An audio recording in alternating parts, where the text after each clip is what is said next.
Cheers to our new adventure. Yes. And this venture happens to be 12 reasons to drink wine.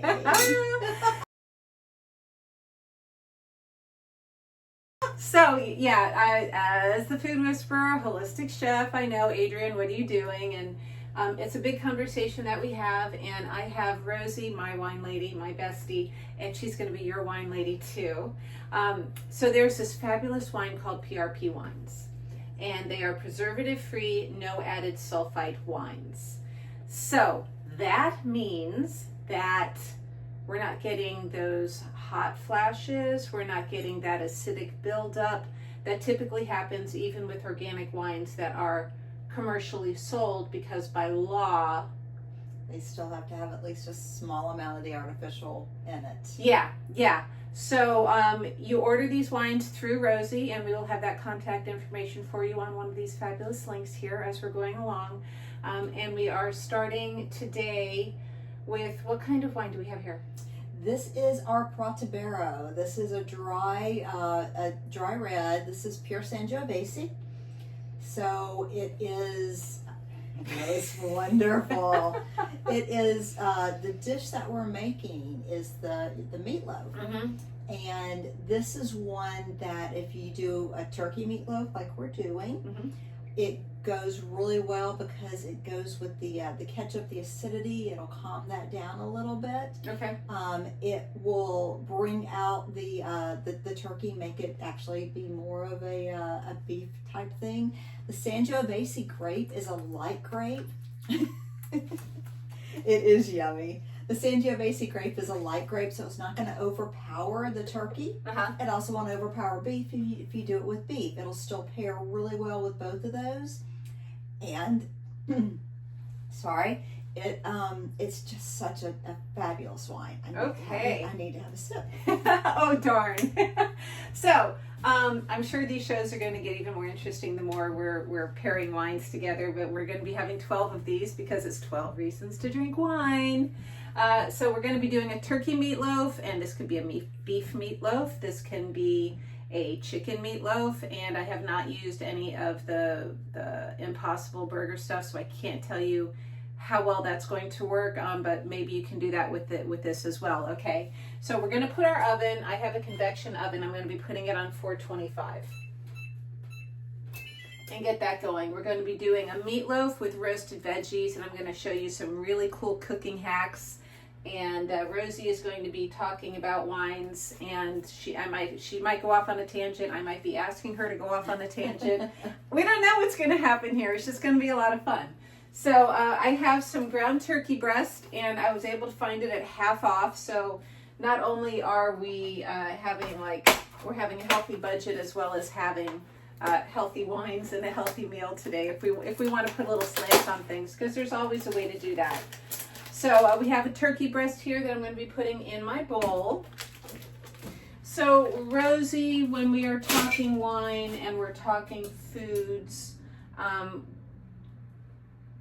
want you to give me an answer in just a second, but are the rules really something that we have to be sticking with? What I'm going to be doing as Rosie is answering this question is I'm going to be taking a piece of carrot. We're going to do an eggless meatloaf today. And it's going to be gluten-free, and it's going to be grain-free as well. So we can have our grapes. So I'm going to be taking some carrot, because carrot works fabulous as a binding agent with meatloaves. And I'm going to take a little bit of red bell pepper for flavor. And then in the recipe, you're going to see that it calls for a shallot. If you haven't ever seen a shallot, this is what a shallot looks like. And it's just a way to not have to cut up an entire onion. Just get a shallot, okay? And I have my little mini chopper here, so I'm going to try not to drown out Rosie as we're having conversations. I'm going to chop them all up in here, and I'm going to mix this up with the meatloaf. So, wine rules. Just like I have my cooking hacks, are there wine hacks? Are there any hard and fast rules that we have to follow, or can we cheat? So the generic answer, of course, is red wine, red food. Red wine, red meat, white wine, white meat. That is not the case anymore. There are so many things that go into this. Mm-hmm. When you are pairing wine with food, you want to look at everything that goes into the recipe. Yes, if you're doing just like a grilled fish, white wine is going to be best. Even with like salmon? Salmon is the exception. Correct. Or an oily fish, right? Yes. So like mackerel, I don't know why, but I've been into mackerel lately again. It was something that I hated as a kid. But now I really, really like it. Maybe it's because it's a good oil. So maybe my body being in that menopausal stage or post-menopausal stage, maybe my body just wants those fats. Well, and your taste changes as you grow as well. Okay. Not just with food, with wine as well. Yes, it does. Yes.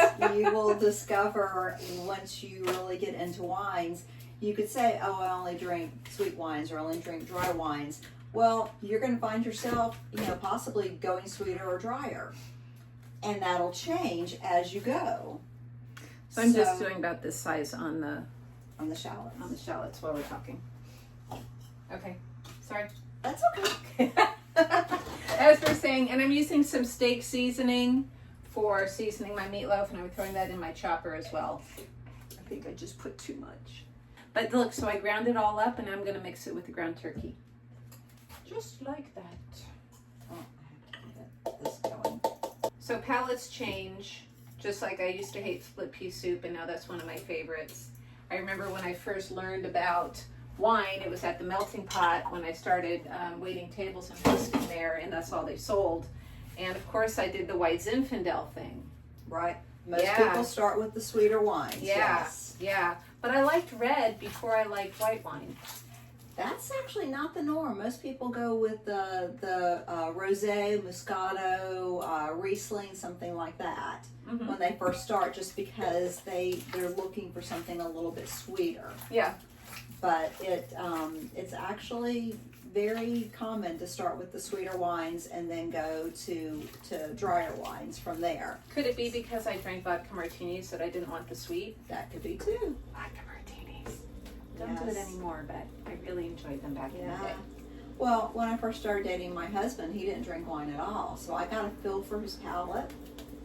And what he drank was stuff that was on the drier side, not the sweet stuff. Mm-hmm. He liked a little heavier, a little drier.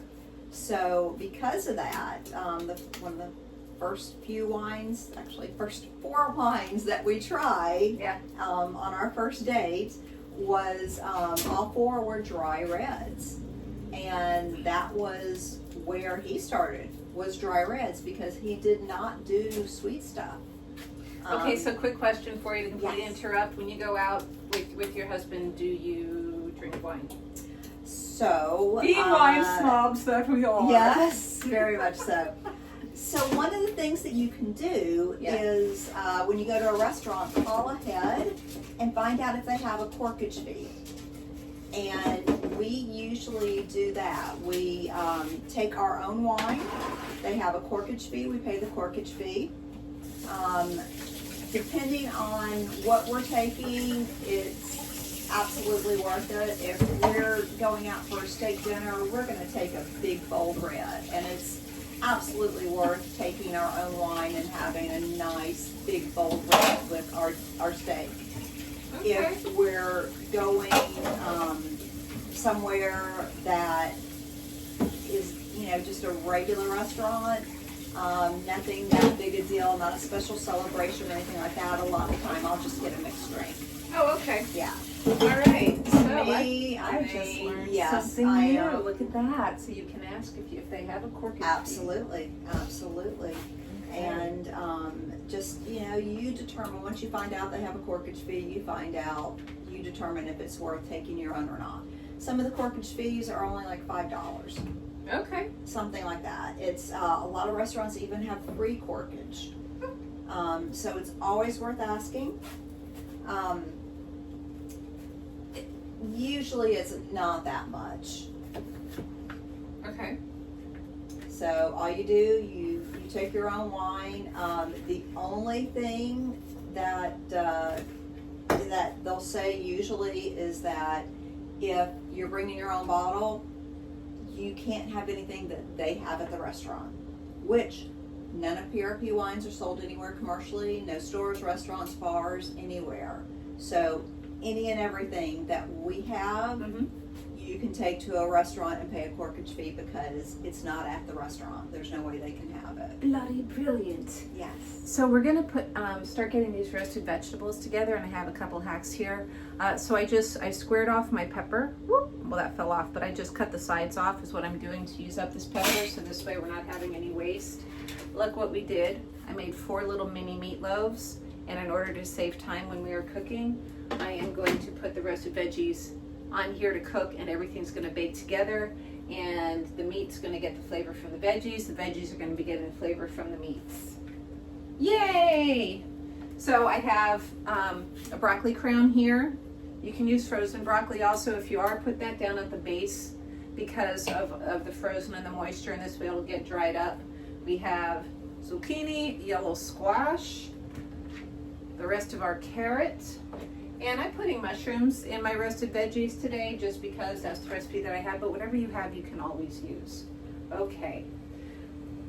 Back to 12 reasons to drink wine. As if we need a reason. Do we need a reason? We don't really, especially the two of us. We don't need a reason. We get together often and just have a glass here and there. Yeah. But the food, absolutely a reason. It is amazing food. These recipes are so easy to make. I have many times cooked Adrienne recipes. If you don't know already, she has 2 cookbooks out, and they are wonderful, easy recipes. It's something that you can come home from work last minute and just throw together.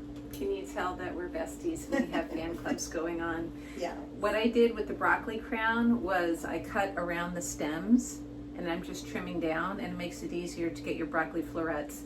And that way you're not paying like the premium price to get broccoli florets. Is there a wine that goes with broccoli? Again, it depends on how you prepare it. But most of the time, if you're making just broccoli, a lot of the time, yes, you do it roasted. But a lot of people will do it with a butter, maybe a little olive oil, garlic, that kind of thing.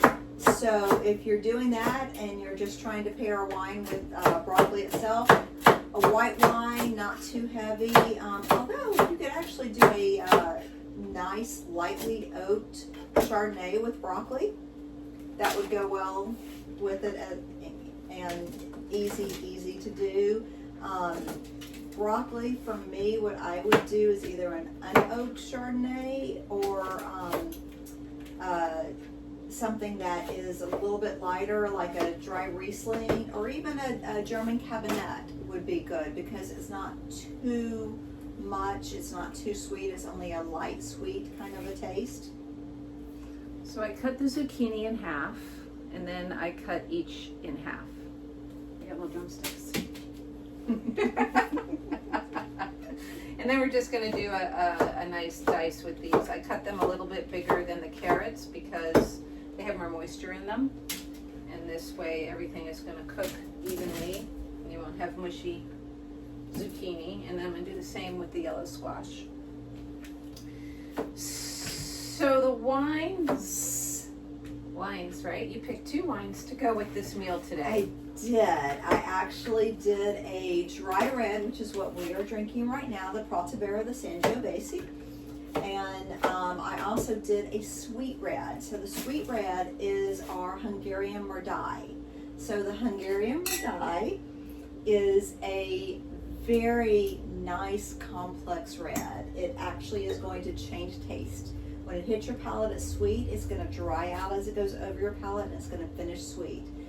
Because of the complexity and the change like that, it actually morphs to a lot of different dishes. So again, the turkey instead of the beef, it's not too heavy. It's going to go great with that. The peppers in the meal itself is going to help balance that out. So it's going to be really easy to drink. The peppers, you could even do like a little bit spicier. You said that you thought you put too much of the spice in there. That will work with the wine because the Merdei will help to balance that out and kind of counteract the spice and the salt and all of that. So they will work very well together. All right, I'm curious. So when you have a crooked squash, cut the neck off, and that way you can cut them more evenly. And our oven is ready, and this is perfect because we're about to put this all in the oven. And it's beautiful music. It's like a little dance. Yeah. All right, so let's just talk a little bit more about the Merdei. How does that flavor? Yeah, how does that flavor happen with the sweet and the Merdei is from Hungary, and it's a very Hungarian. Like your lady reference, I love it. So it is very unique wine. They do a very late harvest, and it just gives it a lot of complexity the way it's done. The grapes get so plump and so ripe. It is just, it's sweet, it's plump, it's just a spectacular wine. It is actually just short of a dessert wine. It's one that, for some people, it may be a little sweet, but it, depending on what you're eating, it just really is magnificent. The way it morphs to a dish is unbelievable. Okay. You could even do so this particular one is a Cab Merlot blend. And it's one of these things that, we're doing paralytic. The Cab Merlot blend works really well with all of this, of course. Go ahead and say what you're putting on it. I have so we're just doing cheats. We're going to use granulated garlic, we're using Italian herbs, and of course we're going to be putting Himalayan pink salt on this. And then I'm just going to drizzle with olive oil. I'm going to mix it all up. I did a little prematurely in putting the meatloaves on before mixing up the veggies, so I'm probably going to move things around. So you should actually do all the veggies. You should actually do the veggies first, but I just kind of went the other way and plowed forth with getting my meatloaf done. I'm not really sure why, but get your veggies done, then get your meatloaf done. So yeah, we're just massaging all the veggies. I'm putting the meatloaf. I'm using a large cookie sheet here. And we're going to pop this in the oven for 20 minutes. And everything should be cooked nicely. I'm going to wash my hands. So finish the Hungarian story while I wash my hands. So the Hungarian is they have the grapes are so ripe, so plump, so luscious that they harvest them. They get this nice, light, sweet juice from it. Like I said, very late harvest. The longer the grapes on the vine, the sweeter it gets. So beautiful. And that's how we get it. So this is going in. We're going to put the timer on for 20 minutes, and we will see you in just a few. And let's see how our meatloaf and our roasted veggies look. So the 20 minutes is actually perfect with the convection oven. Now, if you don't have a convection oven, it might take a little bit more time. And you can tell where where the seasonings kind of went crazy.